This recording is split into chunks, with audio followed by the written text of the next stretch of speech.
Cleiton, eu quero falar ainda nesse episódio, a gente vai conversar sobre substâncias que podem afetar esse processo, afetar o sono, afetar a consolidação de memória, cafeína, álcool, antidepressivo, remédios para dormir, mas antes eu queria conversar sobre um outro aspecto do sono que eu particularmente acho fascinante, uma outra fase do sono, muito curiosa, que é o famoso sono REM, que você já comentou, que é a fase do sono onde a gente costuma ter os sonhos mais vívidos. Daí eu queria que a gente conversasse um pouquinho sobre isso, sobre a fase do sono, sobre os sonhos, Tá, da onde vêm os sonhos, se eles têm alguma relação com esse processo todo. E eu queria começar com essa pergunta, né? Assim, existe diferença no papel do sono REM para o sono não REM tudo isso que a gente falou, do ponto de vista de aprendizado? Como é que é? Legal, então vamos lá. Então, quando você olha a tal da arquitetura do sono, que seria a distribuição das fases do sono em uma noite típica, você vai ver lá assim, o indivíduo adormece, N1, N2, N3, e ele fica um bom tempo em N3. Ele vai ficar ali No sono profundo. um sono profundo por uns 20 minutos, e aí vai ter o primeiro episódio de REM. Então, veja, olha só que interessante, o indivíduo estava lá com uma atividade lenta, corpo relaxado, e de repente o cérebro passa a ter uma atividade muito similar ao estado acordado. O cérebro passa agora a ter uma atividade rápida, de baixa amplitude, que se você pegar só o exame, só o EG, e olhar o estado acordado e o REM, você não consegue diferenciar um do outro. Só que a pessoa está dormindo. Só que a pessoa está dormindo, então isso é chamado também de sono paradoxal, né? Só que ao mesmo tempo existe um mecanismo de regulação que faz com que a gente perca completamente a tonicidade muscular. Então nossa musculatura esquelética relaxa. Por isso que eu falei que eu consigo ver meus alunos entrando em REM nas aulas de biofísica. Eles pescam, a hora que você pesca, sim, né? Você entrou em REM, certo? E os olhos começam a se movimentar rápido, daí que vem o nome de, né, REM. Isso é visto em outros animais e isso é chamado de sono ativo, porque nem sempre essa mudança de EG, de padrão, vem acompanhado de movimento dos olhos. Mas o sono ativo, isso é visto até em polvo, por exemplo.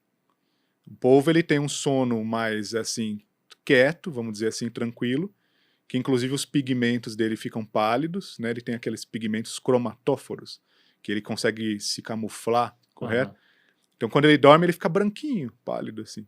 Só que de repente ele entra num estado ativo e os cromatóforos começam a mimetizar, começam a reproduzir padrões que ele costumava apresentar enquanto acordado, ele como se ele estivesse atacando ou se camuflando. Possivelmente ele está sonhando? Possivelmente ou ele está sonhando ou ele está ensaiando, vamos dizer assim, ele está aperfeiçoando as estratégias comportamentais dele. Uma coisa não exclui a outra também, que às vezes a gente tem sonhos que na verdade parecem mais um ensaio, né? Certo. Você vai fazer uma prova, você sonha que está fazendo a prova, né? Você só muda o contexto. Se o indivíduo está na polissonografia, ele vai medir o quê? O EG, o eletrooculograma, que é a atividade dos olhos, e o eletromiograma, que é a atividade muscular, o EMG. É possível, então, saber exatamente quando o indivíduo está em REM, né? Porque a musculatura está relaxada, os olhos mexendo e a atividade do cérebro rápida. Em 95% dos casos que você acordar um indivíduo nessa hora, ele vai relatar um sonho para você. Tá? Então, e ele vai relatar um sonho com uma narrativa rica, um sonho vívido, né? Muito emocional. Muito emocional, né? exatamente. Beleza. O que é o sono REM do ponto de vista de mecanismo, né? E depois a gente vai falar do papel dele. Enquanto o sono de ondas lentas ele é desencadeado, né, por uma circuitaria que está presente lá no hipotálamo, tá? Ela é uma circuitaria, um núcleo de neurônios que vai inibir todos os neurônios que produzem alerta, tá? Então, esses neurônios eles liberam um neurotransmissor que chama GABA, tá? GABA é um neurotransmissor que vai fazer com que canais de cloro sejam abertos nesses neurônios que estão regulando a vigília. Então, entrando cloro é o quê? É carga negativa. Então, quando entra carga negativa no neurônio, você silencia esse neurônio para de exibir atividade.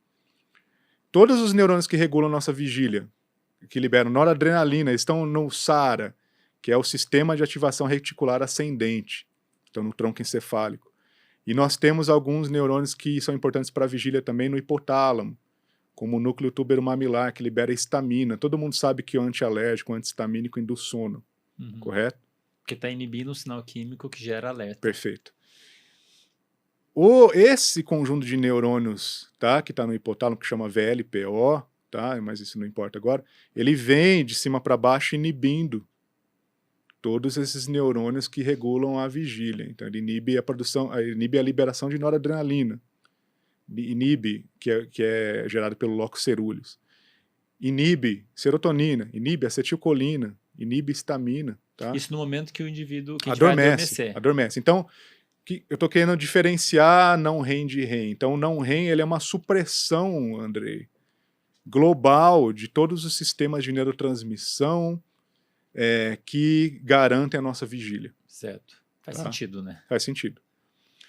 O sono REM não. O sono REM existe um aumento, enquanto está num background de inibição completa, de repente os neurônios colinérgicos, porque eles são presentes no núcleo pedúnculo pontino, que fica no tronco, esses neurônios colinérgicos passam a jogar acetilcolina no tálamo, no córtex, no hipocampo. No hipocampo, na verdade, vem do septo medial, mas o tônus colinérgico, ou seja, a atividade de acetilcolina é magnífica durante o sono REM.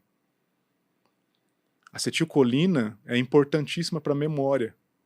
Tanto é que numa doença neurodegenerativa, por exemplo, né, primeiro que ao longo do envelhecimento normal existe perda de neurônios colinérgicos, né, por isso que no envelhecimento normal a gente começa a ter problemas de memória, bem leves.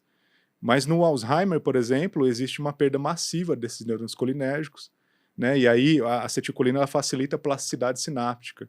Né? Então, sem acetilcolina, você não tem quase não tem informação de memória. Se eu der, por exemplo, um animal, um antagonista, que é uma droga que bloqueia receptores de acetilcolina, isso gera amnésia no animal. Então, assim, sem acetilcolina não tem memória. O sono REM ele é um estado que... Então, a gente acabou de vir do sono não REM, onde essas memórias foram aperfeiçoadas, né? A relação sinal-ruído melhorou.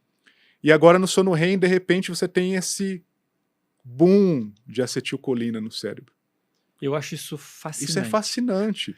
Isso é fascinante. Só que, no início, nas primeiras 4 horas de sono, você tem muito mais sono de ondas lentas e alguns episódios rápidos de sono REM. Tem mais sono profundo. Mais sono profundo. E um pouquinho de sono REM. Sono REM você vai ter lá, assim, em períodos de 10 minutos, depois 20 minutos, se o sono for saudável. Na primeira metade da noite. Isso. Nas primeiras 4 horas, Vamos mais dizer ou menos. assim. 3, 4 horas do sono, tem mais sono profundo e um pouquinho de sono REM. Isso, por assim dizer. E nas últimas 4 horas você tem um sono muito rico em REM. Muito rico. Alguns episódios de REM chegam a durar 1 hora. Tá?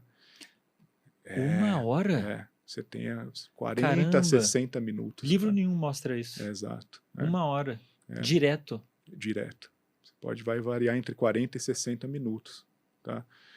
Então, e você vê, isso chama hipnograma, é a distribuição das fases do sono ao longo da noite. O sono REM começa fininho, assim, são durações rápidas, e lá no final ele já está bem largo, já, ó. Então, assim, isso leva muito tempo. Então, os últimos episódios de REM são geralmente os que a gente lembra dos sonhos, né? Ou, às vezes, o último mesmo.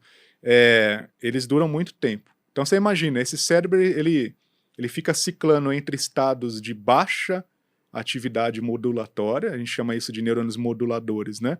Dopamina, noradrenalina, serotonina, baixa, repetição, ondas lentas, repete, melhora sinal ruído, de repente acetilcolina, plasticidade. Isso quebra logo de cara com uma visão de que o sono é um estado passivo, certo? Como é que pode? Porque a taxa de batimento cardíaco aumenta nessa hora, a taxa respiratória aumenta, o cérebro está tão ativo quanto no estado acordado.